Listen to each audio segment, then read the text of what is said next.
सबसे पहले सभी पत्रकार भाइयों को जय सीताराम। मंच पे विराजमान हमारे आदरणीय पूजनीय श्री चंद्रांशु महाराज जी को प्रणाम करता हूँ। राम जी भाई जी है, हमारे मुंबई के श्रीनाथ जी है, मेरे छोटे भाई निरंजन जी है, हमारी बिटिया रानी है, हमारे मित्र अनिल जी हैं, तमिलनाडु से आया सेलम से। इतना कहना चाहूँगा कि एक बहुत बड़ा एक प्रोग्राम करने का जो अवसर और एक सौभाग्य हम लोग को मिला है सभी के आशीर्वाद से, कि हम एक ऐसे मंच पे उन सभी को एक साथ देखेंगे जहाँ कोई उम्र की पाबंदी नहीं है। 13 साल के बच्चे का एक कैटेगरी है जहाँ पर वो अपने रामायण से संबंधित जितने भी नृत्य कला हो, वेशभूषा हो, ड्रामा हो, चित्रकारी हो, ये अपना प्रदर्शन करें। और 13 साल से लेके एज की कोई लिमिट नहीं होगी, चाहे वो 70 साल का बुज़ुर्ग हो या 80 साल का बुज़ुर्ग हो, उनके लिए भी ये मंच रहेगा। और हम चाहते हैं ये सिर्फ 2025 तक ही सीमित ना हो, युगों युगों तक ये सीरियल चलता रहे और आने वाली पीढ़ी इस काम को और आगे तक लेके जाए। बस सबसे मेन जो हमारा उद्देश्य है, आने वाली पीढ़ी को सनातन के बारे में जानकारी हो। बहुत सारे बच्चे अब उस चीज़ से कहीं दूर होते जा रहे हैं। ये कहीं ना कहीं एक ठेस जरूर है हम सबके दिल में। एक प्रयास ये भी रहेगा कि आने वाली जनरेशन इस चीज़ को समझे और इंटरेस्ट ले। आजकल बहुत चीज़ों में बहुत लोगों को इंटरेस्ट है। जैसे आपने देखा होगा, आज से 30-40 साल पहले एक सीरियल आई थी रामायण जिस दिन रविवार को चलता था तो पूरे देश में वह 140 कर्फ्यू लगा करता था। सब चुपचाप, किसी घर में आवाज़ नहीं आती थी, सिर्फ टीवी की आवाज़ आती थी। वो सीरियल, वो इतिहास आप सबके सहयोग से, आप मीडिया भाइयों के सहयोग से हम ये कोशिश करें कि वो इतिहास हम दोबारा आपके सामने ला सकें। बस ये हमारा प्रयास रहेगा। सिन्हा साहब बोलिए। सर, संस्था तो आपने बनाया ही है और ये जो श्री राम महोत्सव है 2025 अयोध्या, तो इसको किस तरह से हर घरों में जाकर इस संस्था को नाम जुबान पर लाने का काम कोशिश करेंगे और किस तरह से लोग आकर राम कथा सुनना चाहेंगे? क्या ऐसा कुछ भूमिका होगी? देखिए, भूमिका का शुरुआत हो चुकी है।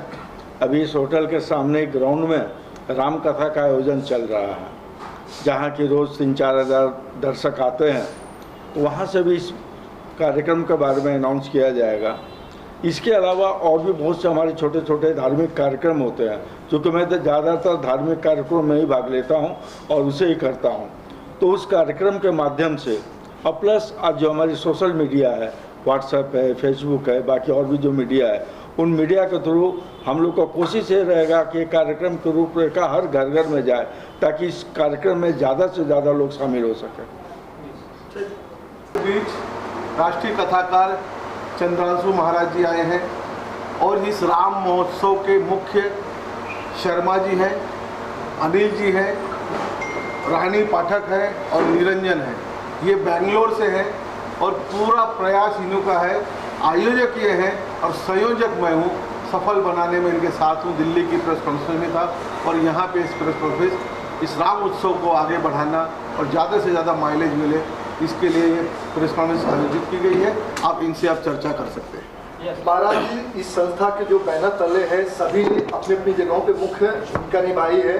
तो आप यहाँ मुंबई में आपका आगमन हुआ है, किस तरह से यहाँ पे राम कथा करके आम जनताओं के, आपके भक्तगणों को किस तरह से एक संदेश देना चाहेंगे पूरे भारत देश? बहुत बहुत धन्यवाद। सबसे पहले आप सभी पत्रकार साथियों को मैं अभिनंदन करता हूँ व्यक्तिगत तौर पर भी। आप जानते हैं कि सन 1947 में मेरा देश आज़ाद हुआ। मुगलों के आक्रांताओं के चंगुल से अभी भी कहीं बाकी है। अंग्रेज़ों के द्वारा तो हम लोग कहीं आज़ाद हुए, पर सांस्कृतिक लड़ाई बाकी थी। आप सबको याद होगा कि हमारे सनातन धर्म को मानने वाले, आंदोलन करने वाले जितने भी कारसेवक थे या उनके अग्रणी भूमिका निभाने वाले लोग थे, उस समय उन्होंने कहा था कि प्रमुख रूप से हमारे 3 स्थानों को दे दो। एक तो अयोध्या का राम मंदिर दे दो, काशी विश्वनाथ दे दो और तीसरा मथुरा कृष्ण जन्मभूमि दे दो। लगभग 550 वर्ष और 76 वर्षों तक राम जन्मभूमि की लड़ाई लड़ते रहे। आप सबसे कुछ छुपा नहीं है। सरजू जी की धारा, खून की धारा बही। कारसेवकों ने, राम भक्तों ने अपने प्राणों की आहुति दिया। बहुत सारी लड़ाई हुई, तब जाकर के माननीय सुप्रीम कोर्ट सर्वोच्चतम न्यायालय ने हम लोगों को यह घोषित किया कि राम मंदिर जहाँ पर भगवान बैठे हैं वह भगवान राम की ही मंदिर है और वहाँ पर राम मंदिर ही बनना चाहिए। उसके परिणामस्वरूप भव्य राम मंदिर का निर्माण प्रारंभ हुआ और विगत वर्ष 2023 22 जनवरी को अपने भव्य मंदिर पर मर्यादा पुरुषोत्तम भगवान राम अपने बाल रूप में वहाँ पर विराजमान हो गए। आप सभी लोग जानते हैं कि हम लोग भगवान की रामनवमी जैसे मनाते हैं वैसे हर साल रामनवमी जन्मोत्सव राम का मनाते हैं। ये प्राण प्रतिष्ठा हमारे देश की सांस्कृतिक लड़ाई की सबसे बड़ी जीत थी, जो लगभग पहला ये विजय हमारे सनातन संस्कृति के द्वारा, हिंदुओं के द्वारा, राम भक्तों के द्वारा, कार सेवकों के द्वारा हम लोगों ने जीता और भव्य राम मंदिर पर भगवान राम बैठे। प्राण प्रतिष्ठा के उपलक्ष्य में हम सब जितने भी सनातनी हिंदू भाई हैं, भगवान राम को मानने वाले विश्व भर में जितने हिंदू समाज हैं, अब भगवान के प्राण प्रतिष्ठा का वार्षिकोत्सव हम लोग मनाना चाहते हैं। जैसे हर्ष उल्लास वाजे गाजे के साथ में नाच गा के रामनवमी मनाते हैं, इतनी बड़ी जीत जब हम लोगों को मिली हुई है तो उसके उपलक्ष्य में रामोत्सव श्री राम सेवा प्रतिष्ठान के द्वारा जो सामाजिक कार्यों के लिए कटिबद्ध है, प्रतिबद्ध है, निरंतर सामाजिक कार्यों को करते रहते हैं। हमारे बगल में देख रहे हैं श्रीमान शशिकांत शर्मा जी हैं, एक बड़ा चेहरा है समाज सेवा का, और इनके साथ में निरंजन भैया हैं, अनिल जी हैं और साथ में ही रानी पाठक जी हैं। सर्वोच्च भूमिका निभाने वाले हमारे प्रिय भैया राम कुमार पाल जी, राम जी भाई जी हमारे साथ में हैं।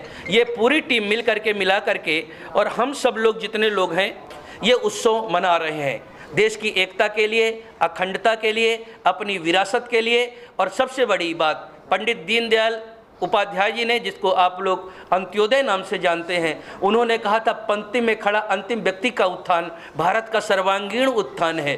भगवान राम का विजन जो था पंक्ति में खड़ा अंतिम व्यक्ति, चाहे वो गिद्धराज जटायु हो, निषाद राज हो और इसके साथ में चाहे वो बानर भालू हो और यहाँ तक विदेश नीति की बात हो, चाहे अंतिम शांति दूत के रूप में अंगद जी हो, देश को जोड़ने के लिए जो राम जी ने किया।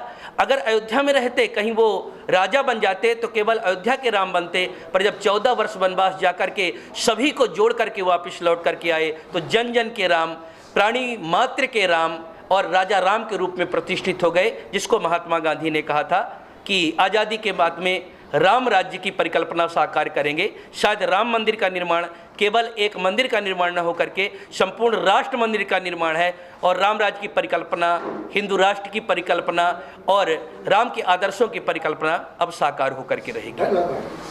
एक बड़ा यहाँ पे प्रेस कॉन्फ्रेंस रखा गया, इस पर क्या कहना चाहेंगे आप? श्री राम महोत्सव 2025 अयोध्या में जहाँ राम जन्मभूमि को जो कार्यक्रम था उसी समय पे हमें अयोध्या से परमिशन मिली है और वहाँ पर पूरे देश से नॉर्थ, ईस्ट, साउथ और ख़ासकर ये बेंगलोर की संस्था इसको ऑर्गेनाइज कर रही है, उसके हम लोग संयोजक और सहकारी हैं।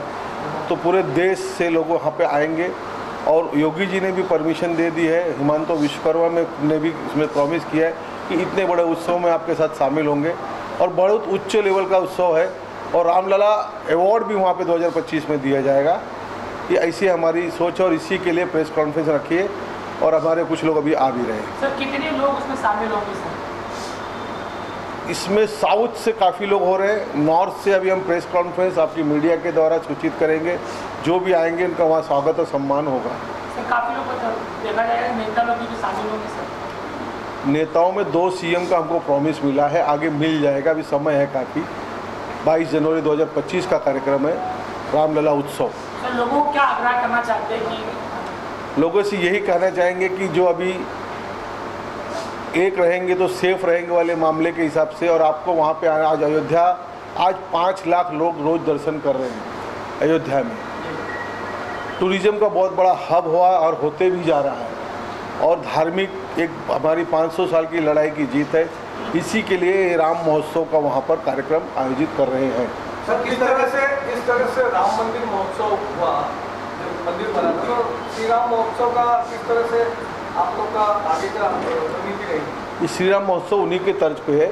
इस बार सरकार ने कोई डिक्लेयर नहीं किया है करने के लिए, तो हमें मौका दिया चंपक राय जी ने कि आप करिए और आपको हमारा समर्थन रहेगा और हमारे संपर्क भी हैं, अच्छे हैं, उनका आशीर्वाद हमारे ऊपर है।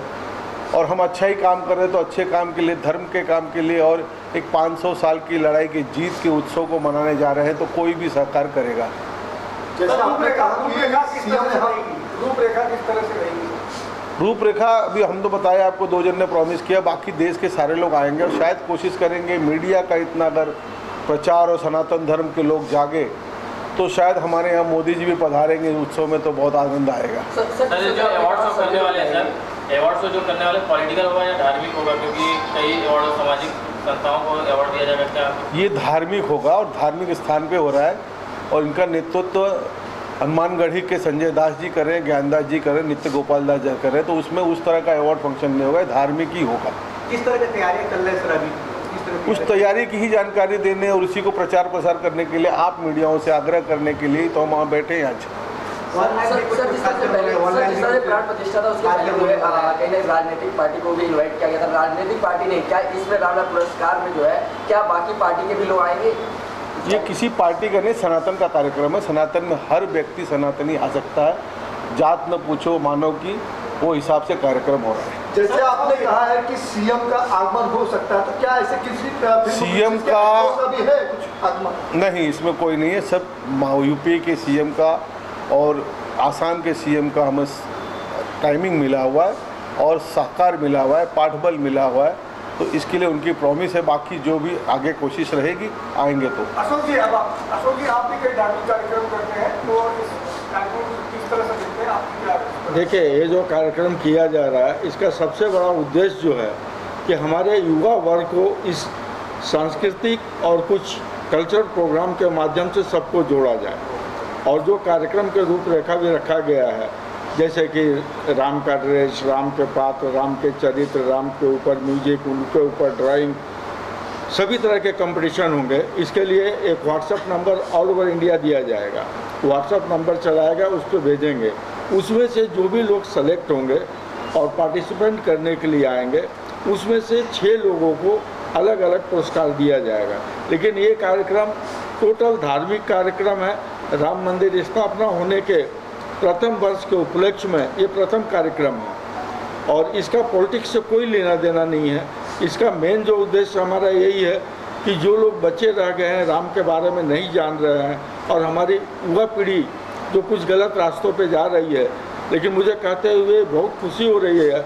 आज जिस तीर्थ स्थल पे जाइए हमारे युवाओं की संख्या बहुत ज़्यादा है वहाँ पे, तो हम लोग का टारगेट यही है कि जो भी और बच्चे रह गए हैं सब लोग वहाँ पे आए और राम दर्शन भी करें और राम महोत्सव में भाग भी लें और ये कार्यक्रम को सफल बनाने के लिए हम लोग पूरे जी जान से लगे हुए हैं। अशोक सर, जिस प्रकार से आपके मित्र राम जी हैं और जिस प्रकार से हमेशा तक कुछ भी हो भगवान का यूपी से लेकर दिल्ली तक हमेशा जुड़े रहते हैं, आपका कहना क्या इसके बारे में? भाई देखिए, हर व्यक्ति का जीवन का कुछ उद्देश्य होता है। राम भाई का उद्देश्य एक ही है कि धर्म के माध्यम से लोगों को जुड़ो और उस माध्यम से जुड़ने का सबसे बड़ा फायदा ये होता है कि वहाँ लोग बिना स्वार्थ के एक दूसरे से जुड़ते हैं और जहाँ भी बिना स्वार्थ से एक दूसरे से जुड़ते हैं वहाँ पे एक प्यार मोहब्बत बना रहता है सब में। सर, एक जैसे कहा गया कि राम